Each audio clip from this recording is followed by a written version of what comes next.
చెప్పబోతున్న వార్త, చూపించబోతున్న విజువల్స్ కొంచెం కఠినంగా ఉండొచ్చు, చూస్తుంటే మనం కలవరపడవచ్చు. వార్తను పూర్తిగా చేరవేయడమే మా ఉద్దేశం. Your description is advised. జాగ్రత్తలు తీసుకోవాలని ఆర్టీవీ మీకు సూచిస్తోంది. ఢిల్లీ పేలుళ్లు ఇప్పుడు దేశవ్యాప్తంగా సంచలనంగా మారాయి. ఈ పేలుళ్లలో 13కి మృతుల సంఖ్య పెరిగింది. మరో 30 మందికి తీవ్ర గాయాలైనట్లుగా తెలుస్తోంది. చాలా మంది పరిస్థితి విషమంగా ఉంది. మృతుల సంఖ్య మరింత పెరిగే అవకాశం ఉంది. ఢిల్లీ ఎర్రకోట మెట్రో స్టేషన్ సమీపంలోని ఒక కారులో ఈ పేలుడు సంభవించింది. కారు ఓనర్ను, అసలు ఓనర్ని ఇప్పటికే అరెస్ట్ చేసినట్లుగా తెలుస్తోంది.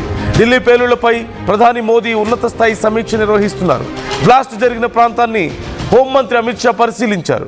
ఉగ్రదాడి అనే కోణంలో దర్యాప్తు జరుగుతున్నట్లుగా తెలుస్తోంది. దేశవ్యాప్తంగా రెడ్ అలర్ట్ ప్రకటించారు. హైదరాబాద్, కోల్కతా, చెన్నై, లక్నో, ముంబై, బెంగళూరులో తనిఖీలు కొనసాగుతూనే ఉన్నాయి. ఇప్పుడు ఏం జరగబోతుందనే ఉత్కంఠ అందరిలోనూ నెలకొంది. ఓ పక్క ఎన్ఐఏ విచారణలో ముమ్మరంగా కొనసాగుతోంది. మరోవైపు ఇప్పటికే అసలు ఓనర్ని అదుపులోకి తీసుకున్నారు. అసలు ఆ ఓనర్ వేరే వ్యక్తికి ఈ కారు అమ్మినట్లుగా తెలుస్తోంది. పాత ఓనర్ సల్మాన్ అంటూ తెలుస్తోంది. ఇప్పటికే పోలీసులు అదుపులోకి తీసుకున్నారు. మీరు స్క్రీన్లో చూస్తున్నారు. కారు అసలు ఓనర్ సల్మాన్ అనే వ్యక్తిని మీరు స్క్రీన్లో చూస్తున్నారు. అతనిదే ఆ కారు కూడా మీకు కనిపిస్తోంది. ఆ కారుని వేరే వ్యక్తికి అతను అమ్మినట్లుగా తెలుస్తోంది.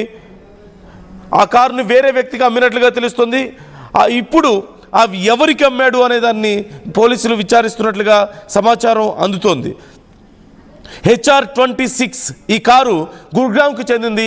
I-20 కార్ ఢిల్లీలోని ఓక్లాలో ఉండే దేవేంద్ర అనే వ్యక్తికి ఈ సల్మాన్ అనే వ్యక్తి, మీరు ఇప్పుడు స్క్రీన్లో చూస్తున్న వ్యక్తి అమ్మాడు. అది దేవేంద్ర. ఆ తర్వాత హర్యానాలోని అంబాలాలో మరొకరికి ఆ కారును అమ్మినట్లుగా తెలుస్తోంది. ఇప్పుడు ఆ కారు ఈ దేవేంద్ర అనే వ్యక్తి ఎవరికి అమ్మాడు, అక్కడి నుంచి ఆ కారు అసలు ఎవరి చేతుల్లోకి వెళ్ళింది అనే దాని గురించి పోలీసులు ఆరా తీస్తున్నారు. మరోవైపు నిన్న రాత్రి నెలకొన్నటువంటి పరిస్థితిని మీరు చూస్తున్నారు. ఎర్రకోట సమీపంలో మెట్రో స్టేషన్ గేట్ నంబర్ 1 వద్ద, అంటే ఆ ప్రాంతం అంతా చాలా రద్దీగా ఉండేటువంటి ప్రాంతం, వాహనాలు కానీ ప్రజలు కానీ చాలా ఎక్కువగా ఉండేటువంటి ప్రాంతం. సాయంత్రం సమయం, ఆ సమయంలో సుమారుగా 6:20 సమయం. చాలా కోలాహలంగా ఉంది, చాలా సందడిగా ఉంది. ఎవరి పనిలో వాళ్ళు బిజీగా వెళ్తున్నారు. ఆఫీసులు అయిపోయి చాలామంది ఇళ్లకు వెళ్తున్నారు.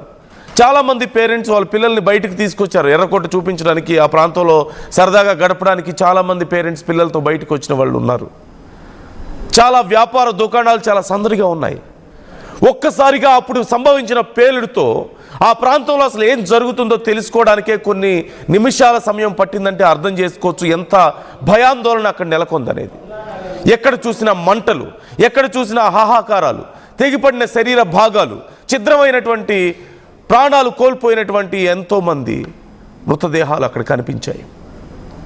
ఇక వాహనాలకు నిప్పంటుకొని, చుట్టుపక్కల మరికొన్ని కార్లకు, బైకులకు నిప్పంటుకొని ఆ ప్రాంతం అంతా ఎక్కడ చూసినా నిప్పు, పొగ, ఒక భయానక పరిస్థితి.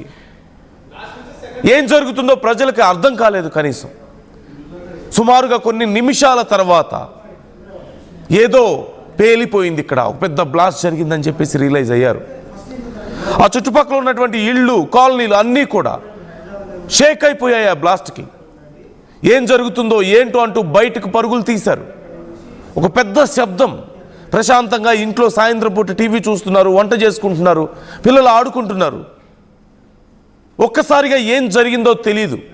ఒక భారీ శబ్దం, భూకంపం వచ్చినట్లుగా మొత్తం ఆ ప్రాంతం అంతా వణికిపోయింది. పిల్లల్ని తీసుకుని ఇళ్లలోంచి చాలామంది బయటకు పరుగులు తీశారు. ఏం జరుగుతుందో తెలియక చాలామంది ప్యానిక్ అయ్యారు. కానీ వచ్చి చూస్తే ఎక్కడ చూసినా సరే విధ్వంసం, నరమేధం అక్కడ కనిపించింది. వెంటనే పోలీసులకు సమాచారం అందించారు. పోలీసులు వెంటనే ఫైర్ సిబ్బందికి సమాచారం అందించారు. వెంటనే పోలీసులు అక్కడికి చేరుకున్నారు. పరిస్థితిని సమీక్షించారు. ఇదేదో ఉగ్రకోణం ఉంది ఇందులో అంటూ పోలీసులు, ఎన్ఐఏ కూడా భావించింది. దీనికి సంబంధించి విచారణ చేస్తున్నారు. హోంమంత్రి ఆ ప్రాంతాన్ని పరిశీలించారు. మోదీ సైతం ఎప్పటికప్పుడు హోంమంత్రితో మాట్లాడి వివరాలు తెలుసుకుంటున్నారు. మరోవైపు ఇప్పటికే చాలా ప్రాంతాల్లో హై అలర్ట్ ప్రకటించారు. హైదరాబాద్లో మనం చూస్తున్నాం. హైదరాబాద్, ఢిల్లీ, చెన్నై, యూపీ, హర్యానా, వెస్ట్ బెంగాల్ ఈ ప్రాంతాలు, కోల్కతా ఈ ప్రాంతాలన్నీ కూడా హై అలర్ట్ ప్రకటించారు. ఇప్పటికే హైదరాబాద్లో తనిఖీలు చేస్తున్నారు. మనం చూస్తున్నాం. ఎక్కడ ఏ చిన్న అనుమానం వచ్చినా సరే ఆధారాలు లేని కార్లు కానీ, లేదంటే ఏదైనా క్యారీ చేస్తున్నటువంటి కార్లు, గూడ్స్ ఏదైనా క్యారీ చేస్తున్నటువంటి వెహికల్స్ కానీ, బైక్స్ కానీ అన్నీ చెక్ చేస్తున్నారు. బైక్స్ ఆపి, కార్లు ఆపి కేవలం కారులో ఏముందో చెక్ చేయడం మాత్రమే కాదు, వాళ్ళు ఎవరు, ఏ ప్రాంతానికి